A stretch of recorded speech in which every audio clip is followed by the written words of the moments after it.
Me lo habían pedido hace tiempo y lo volví a leer porque estaba aburrida en el trabajo, porque no tenía trabajo ese día, me lo aventé en un día, la verdad.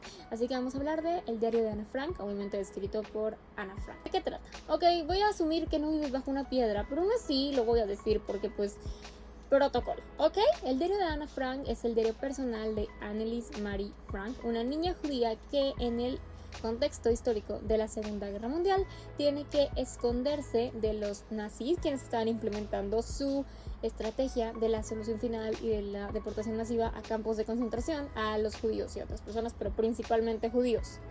¿Ok? Sí, porque quiero un shot por cada persona que diga no eran nada más judíos, eran gitanos y por eso... Yo sé, ¿ok? Vamos a enfocarnos en que estaban deportando judíos porque ella era judía, ¿va? Ok. Ok. Entonces ella cuenta básicamente, es su diario personal. Entonces ella habla de cómo es su vida, creo que es un mes de su vida, por allá en 1942, sí, 1942, cuando se ve obligada a esconderse junto con su familia y otras personas en un almacén en Ámsterdam, Holanda, Ámsterdam, Países Bajos. De hecho, el almacén hoy en día está como un museo y es una de mis paradas obligatorias en el momento en el que yo visite Ámsterdam. Para que se hagan una idea, eran 8 personas, al principio eran 7, pero luego pasaron a ser 8 personas ocultas en un almacén que básicamente era como una habitación, 2 habitaciones pequeñas y un ático, y eran 8 personas escondidas sin poder salir y teniendo que guardar silencio en todo momento, en la mayor parte del tiempo, porque corrían el riesgo de que los vecinos o las personas que trabajaban en la oficina que estaba enfrente del almacén, el almacén era como un anexo a esta oficina, los delataran y los denunciaran a la Gestapo, la policía alemana, que se encargaba, entre otras cosas, de hacer todo el tema de las deportaciones a campos de concentración y pues al holocausto, básicamente. ¿Y de qué es el diario? Bueno, el diario es la vida personal de Ana, literal, ella escribe cosas sobre su relación con sus papás, reflexiones sobre ella misma, obviamente toca el tema de la Segunda Guerra, del acontecimiento histórico, la situación de los judíos, y va documentando poco a poco acontecimientos importantes como el día del desembarco en el 44. A mí la verdad es que la primera vez que lo leí me enganchó totalmente. De por sí me llamó la atención el tema de la Segunda Guerra Mundial, como ustedes saben, es un tema que me interesa bastante. No festejo los hechos, no estoy diciendo que qué padre, obviamente, pero sí es algo que me interesa mucho y del que he leído varios libros. O sea, creo que ustedes más que nadie saben que he leído varios libros sobre el tema. La verdad es que está muy bien escrito y yo entiendo que hay como toda una controversia alrededor de si fue ella sola, si no, si el papá, si la editorial, si lo que sea. Si quieren ese chisme se los cuento, claro que lo investigo y se los cuento, pero voy a centrarme un poquito más en algunas cosas que me llamaron la atención. Punto número 1, toda la parte del acontecimiento histórico se me hace muy como raro, o sea, no raro, pero como muy, no sé si chistoso sea la palabra, pero como muy fuerte, sí, fuerte, ok. Se me hace como muy fuerte que lo que para nosotros sea un acontecimiento histórico, para una persona haya sido su día a día, su vida, o sea, cosas típicas que te enseñan en la escuela como el día del desembarco en Normandía. Ella lo documenta en su diario y ella habla de la esperanza y de la emoción que le da este acontecimiento de que por fin va a poder salir de ahí, de que va a volver a tener una vida normal. Esto combinado obviamente con los pensamientos de un adolescente que va madurando, que va creciendo bastante y que, cosa número 2 que me llamó la atención, era una persona muy reflexiva. Creo que es lógico que en aquel tiempo la gente era mucho más reflexiva, mucho más intelectual. Digo, no estaban todas las distracciones que tenemos hoy en día como los celulares, las computadoras, el internet. Pero en sí, creo que ella era así porque también, estaban encerrados en una casa. No había nada. Ahorita tú me dices, enciérrate en una casa. Yo sé que no es lo ideal, no, en la pandemia nos pasó. Pero tú dices, ok, compu, celular, Netflix, televisión. No había eso, no tenían eso. Y obviamente, pues, ¿qué era lo que ella hacía? Leer, escribir, estudiar muchísimo y tener una personalidad muy reflexiva que se fue acentuando y madurando a medida que ella crecía y a medida que ella sola se analizaba. Y era una tendencia que creo que era muy marcada en aquella época, sobre todo en esas circunstancias, ¿no? La gente tiende a irse hacia adentro cuando está en situaciones así donde no puedes como tener tantas libertades o salir o ese tipo de cosas. Y otra cosa que me llamó bastante la atención es esta dualidad que nos maneja, porque por un lado, sí, ok, la Segunda Guerra, y te habla de los judíos, y obviamente se compadece de, bueno, no se compadece, pero obviamente siente miedo y siente como esta cosa de, güey, no es justo, ¿por qué nos está pasando esto a nosotros? Somos buenas personas, no hicimos nada. Esta dualidad de, por un lado, hablarte del acontecimiento histórico de la Segunda Guerra Mundial y por el otro, contarte que el hijo de los amigos del papá con los que se están escondiendo le empezó a gustar y empieza a contarte como toda su love story, o sea, ni siquiera es una love story porque como que hay un flirteíto ahí en el anexo y como todas las cosas que esto desencadena, y la verdad es que sí, o sea, son cosas muy diferentes, pero en algunas cosas hasta yo en ese momento que le leí con 13, 14 años me sentí identificada cuando ella hablaba de su mamá y de la relación complicada que ella tenía con ella y de que a veces no se sentía como parte de la familia. Yo decía, dude, son los mismos pensamientos que yo en ese momento que tenía 13, 14 años. Lo siento, y eso me lleva a pensar en la injusticia que vivió no solo ella, sino muchos niños y muchas personas, pero voy a hablar de adolescentes y jóvenes, que vivieron en esa época y que, voy a decirlo muy así, muy sinceramente, les arrebataron su vida. Les arrebataron su vida. ¿Qué necesidad tenía Ana de estar escondida, de no poder salir, de no poder gozar su adolescencia, que es una etapa hermosa en la vida de todo ser humano? Mi señora, pero es la verdad.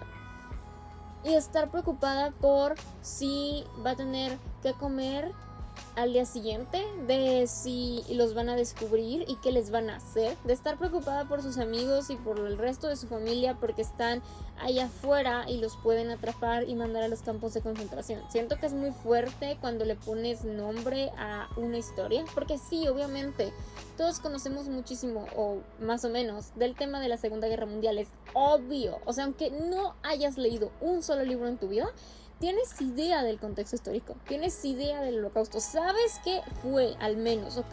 Aunque no estés tan informado, aunque no seas yo que te comes 1000 libros de ese tema, bueno, no tantos porque no me da para tanto. Al menos tienes contexto, al menos sabes, ¿no? Que la Segunda Guerra Mundial, los nazis, los campos de concentración, bla, bla, bla. Pero creo que es el momento en el que tú le pones nombre a una historia, cuando empiezas a reflexionar y empiezas a caer en cuenta de que, güey, eran personas. O sea, sí sabes que eran personas, pero como que dimensionas más el fuck. Encontré hace poquito con un documental que hablaba de Ruth Kalaskier, una niña polaca que tenía más o menos la misma edad de Ana, creo que la misma edad, y era parecido. De hecho, que quisiera hacer un análisis entre ambos libros, pero el diario de Ruthka no lo encuentro. O sea, sí, pásenmelo, por favor. No lo encuentro. Me gustaría hacer un análisis entre ambos libros, pero es lo mismo, básicamente. O sea, combinar los pensamientos y sentimientos de una niña de 14 años, 15, con el miedo, con la incertidumbre, con hablarte de los horrores, porque ella estaba en un gato, que vio al mismo tiempo, o de los que, en el caso de Ana, se enteraba, del miedo de no saber si nos van a descubrir, esa frustración de decir, güey, quiero salir. Fuck, yo estuve en pandemia, en cuarentena, y yo me estaba muriendo, y eso que a mí no me perseguían. Yo, ok, no podíamos salir por la pandemia, pero podía salir al patio y como que hacérmela así como de, pues bueno, voy a mínimo sentarme a leer abajo del árbol de mi casa y voy a ponerme una manta y voy a tomar mi clase en línea en la... Ajá. Y no me quiero imaginar la situación tan desesperada. Y encima, pues yo tenía todo el privilegio del mundo de decir, pues me pongo a hablar, pues hablo con gente, pues tengo información del exterior. Ella no, ella estaba atrapada sin nadie, sin nada, en una edad en la que te estás descubriendo, en la que te estás conociendo, en la que vas madurando y en la que vas como cayendo en cuenta de muchas cosas que, por ejemplo, el tema de la sexualidad. Ella habla mucho de como el deseo de conocerse más físicamente, de conocer su cuerpo, vaya. Y son temas que yo hablaba, pero con mis amigas. Y a ella le tocó vivirlos en un ambiente en el que, aparte, pues no había tiempo para eso. Las prioridades eran otras. Las prioridades eran sobrevivir. Las prioridades eran comer. Las prioridades eran tener un techo. O sea, es muy fuerte, y creo que eso es lo que más me impactó del libro. De verdad, yo sé que es un libro que ha tenido una que otra controversia de como les digo, si quieren la historia que yo investigue y hable de eso, claro que lo hago en un siguiente video, I don't know. de que si era falso, de que si fue una persona que lo escribió para como que empatizáramos con el sufrimiento de los judíos, o que si el papá se metió y quitó cosas. A ver, era el diario de su hija, creo que se notó el derecho. Yo sí se los recomiendo, vuelvan a leer si ya lo leyeron, de otra leidita, porque créanme que es uno de esos libros que se lee de una forma en la adolescencia y se lee de otra en la adultez. Yo sé que a lo mejor te lo dejaron leer en la escuela, pero sí te lo recomiendo bastante, sobre todo si te interesa como el tema de la Segunda Guerra Mundial, viéndolo desde una perspectiva mucho más humana, mucho más de ponerle nombre, ponerle cara, ponerle voz a una de las tantas víctimas de esta tragedia. Y hay otros libros buenísimos de sobrevivientes de campos de concentración, pero en este momento, si quieres algo como que te hable más de la situación de alguien en específico que no estuvo sino hasta casi el final de la guerra en un campo, pero el resto, o sea, como la otra cara, las privaciones de comida, la gente, la situación en las calles, la situación que ella veía a través de las personas que la visitaban y de que ellos le contaban cómo estaba el mundo exterior. Entonces, y hay páginas y páginas describiendo la dinámica familiar del anexo, quién hace qué comen, todas estas cosas, y creo que así dimensionas. Muchas personas dicen, es que la película es aburrida, es monótona, es que el libro es monótono. Es el punto que sea monótono, para que tú dimensiones, te des una idea, porque jamás lo vamos a entender, de qué vivieron ellos. Y esta fue mi opinión de El diario de Ana Frank, obviamente por Ana Frank. Si les gusta este video, denle me gusta. Si les gusta y quieren ver más contenido similar, suscríbanse en el botoncito de aquí abajo. Y no se olviden que tengo redes sociales. Estoy en Instagram, Twitter y TikTok como NaniDream98. Sorry si me escuché muy rara todo el video, pero estoy muy resfriada. Estoy a nada de pararme, estoy a nada de acostarme en pijama, amigos, perdón. Y aquí y no se olviden también que aquí les traigo un video cada semana. Bye.